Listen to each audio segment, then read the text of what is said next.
Penguasa dan kekuasaan dalam pandangan komunikasi politik Machiavelli. Pemikiran politik kekuasaan Machiavelli adalah bagaimana kekuasaan ini diraih dan dipertahankan. Sumber kekuasaan bagi Machiavelli adalah negara. Oleh karena itu, negara dalam pandangannya memiliki kedaulatan dan kedudukan tertinggi kekuasaan. Menurut Machiavelli bersandar pada pengalaman manusia. Menurut Machiavelli, kekuasaan memiliki otonomi terpisah dari nilai moral karena menurutnya kekuasaan bukanlah alat untuk mengabdi pada kebajikan, keadilan, dan kebebasan dari Tuhan, melainkan kekuasaan sebagai alat untuk mengabdi pada kepentingan negara.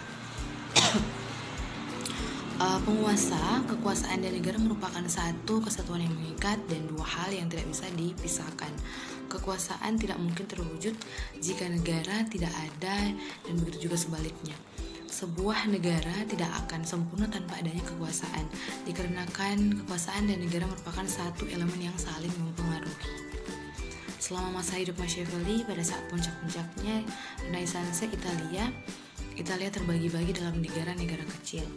Berbeda dengan negeri yang bersatu seperti Prancis, Spanyol, atau Inggris, karena itu tidaklah mengherankan bahwa dalam masanya Italia lemah secara militer padahal brilian di segi kultur.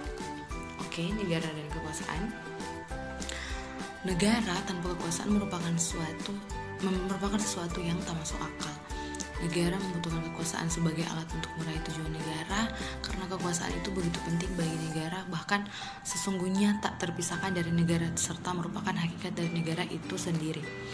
Maka beberapa pemikir politik berpendapat bahwa negara adalah penjelmaan dari kekuasaan.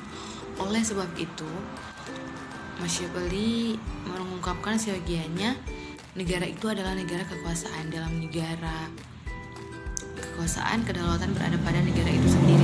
Hanya dengan menjadi negara kekuasaan, barulah negara itu memiliki kekuasaan pemaksa yang digunakan untuk melindungi, menjaga, dan mempertahankan eksistensi negara itu. Penguasa negara dalam kekuasaan.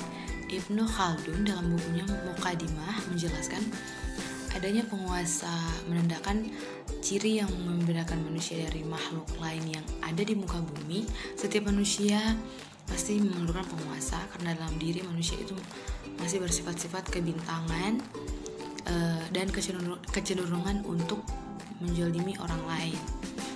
Seandainya penguasa tidak ada, maka kehidupan manusia akan berada dalam keadaan kacau dan penuh dengan situasi anarki yang akhirnya akan berakibat pada eksistensi manusia di muka bumi ini.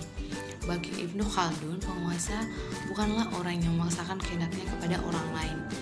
Akan tetapi, seseorang yang melakukan suatu tugas sosial yang penting dengan tujuan berkaitan erat dengan kelanjutan eksistensi manusia itu sendiri. Machiavelli melihat kekuasaan sebagai sebuah tujuan. Apabila ada yang mengatakan bahwa dengan mendapat kekuasaan maka itu akan memudahkan untuk meraih poin-poin lain seperti kesejahteraan rakyat, penyebaran agama yang luas, ataupun pendidikan moral yang terarah, itu tidaklah benar.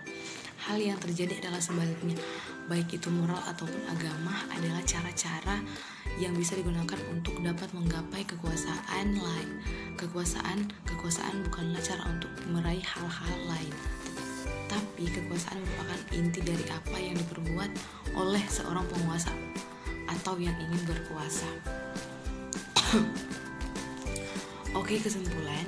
Dalam bukunya The Prince atau Sang Penguasa, Niccolo Machiavelli memberikan petunjuk bahwa untuk menjadi seorang penguasa boleh melakukan segala cara.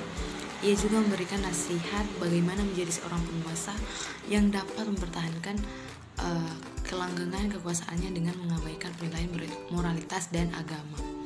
Machiavelli memisahkan antara kekuasaan negara dengan kehidupan beragama dan kepentingan moral. Ia hanya membahas bagaimana mencapai tujuan, yaitu kekuasaan apapun caranya.